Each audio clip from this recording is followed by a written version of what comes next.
Sa iba pang balita, himas rehas ngayon ang isang high-value individual matapos mahuli ng pinagsanib na pwersa sa ikinasang buy-bust operation ng PNP at PDEA sa Surigao del Sur. Ibabahagi yan ni Patrolwoman Joanna Cawile.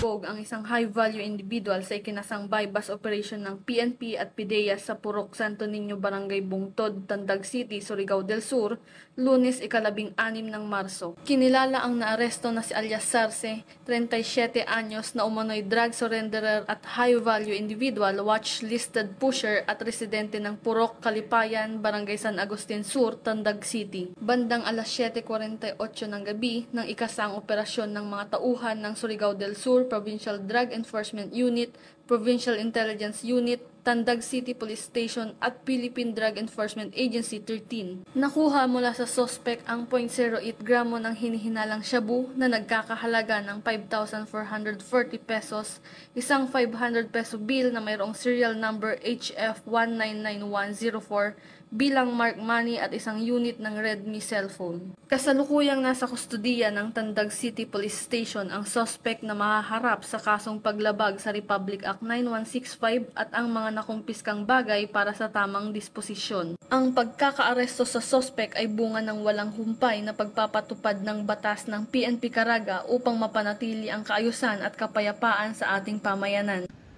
Mula dito sa Police Regional Office 13, ako ang inyong PNN Correspondent, Patrolwoman Joanna Cawile, alagad ng batas, tagataguyod ng Balitang Pulis. Maraming salamat, Patrolwoman Cawile. Idinaos naman ang Ramadan Iftar na dinala